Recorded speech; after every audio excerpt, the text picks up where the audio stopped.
What's going on, guys? Andrew Piluk Hockey here, back with another video. Today I'm going to be looking at a rumor in regards to a Toronto Maple Leafs backup goaltender option. It wouldn't be for this year, it would be for next year, but it's the KHL goalie that has been taking the hockey world by storm, and that's Timur Bilyulov. Hopefully I'm saying that correctly. There's always multiple pronunciations. Everybody seems to pronounce it differently. But he's been making headlines, and the reason why this is significant, of course, the Toronto Maple Leafs are going through a bit of a problem when it comes to finding goaltending behind Frederik Andersen. Of course, they're still looking for something for this season. Michael Hutchinson is still searching for his first win as I'm recording this video on December 19th. But for next season, it's not a bad idea to get ahead and at least think of a good option to have. So basically, Sportsnet has learned that the Maple Leafs are one of multiple NHL teams that are interested in signing the KHL's top goaltender. His numbers are absolutely insane. So for AK Bar's Kazan's Timur Bilyulov, hopefully I'm saying that correct, like I said, who was never drafted into the NHL, is just tearing it up in Russia. He has a .957 save percentage. Insane. 6 shutouts and a 1.10 goals against average. He's got the best, numbers in the entire league. Like, those numbers are just just insane. Let's say an NHL goalie was coming up on his contract year and he was putting up numbers like that. Could you imagine what kind of paycheck that goalie would be getting? He holds a 10-1-2 record in 16 games played. He just recently snapped a record in November by going 316 minutes and 9 seconds without allowing a goal. Like, guys, these numbers are insane. Now, here's the thing. While looking up some stuff and reading some comments, I guess the team that he plays for, the defense is quite good in front of him. Like, they have a pretty solid blue line. So people are like, okay, take it with a grain of salt.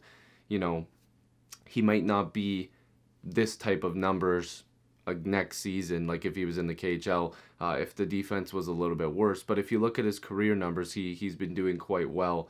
So his contract expires April 30th. He's 24 years old. So like I said, this would have to be a move that would happen next year.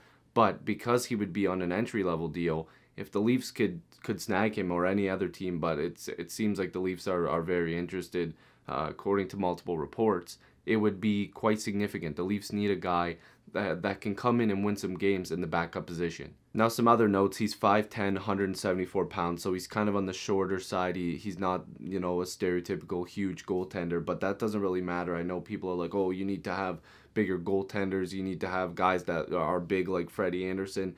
If he comes in and just plays a good enough game to be a backup goaltender and put up decent numbers, then it doesn't matter your height. Like, height doesn't measure heart.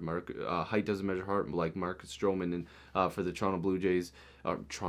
Now he's on the Mets, of course. One of my favorite pitchers. But like in sports, it doesn't matter. Look at guys like Mitch Marner for the Leafs. Like, it really doesn't matter if you're a smaller guy. In whether it's height or weight, you just have to play the game. Now, he has not determined whether or not he wants to pursue the NHL or if he's going to stay in the KHL next season, but he could make that decision by March. Now, Bilyulov, he registered an impressive .930 save percentage last year, 38, and that was in 38 games played for Riga Dynamo, and a .928 save percentage in the 17-18 season when he split his season with Canty Masik. I don't want to mispronounce these names, and AK Bar. So he's put up really good numbers throughout his career. Like, all the Leafs need is a backup goaltender that can put up like a .920 save percentage or a .915, something around there. Like a .920 would probably be really good, but like a .910, .915. And like a respectable goals against average that's like 2.67 or anything like that. Like, just something that will allow them to win hockey games, because they haven't been getting that this season. Now, here's something to think about. First of all, I guess he does have a desire to play in the NHL, but he still could play in the KHL. Like, this is where he's played his career. Like, he's comfortable there. So we can't just assume, oh, like he's gonna come to the NHL automatically. But this is something to consider. There's a lot of talk of, okay, well, is Joseph Woll going to be ready, or is Ian Scott going to be ready? I think that the Leafs want to give Woll and Scott as much time in the AHL as they can. I feel like Wall has the better chance to move up sooner. Obviously, he's a year older, and by next year they'll be another year older, of course.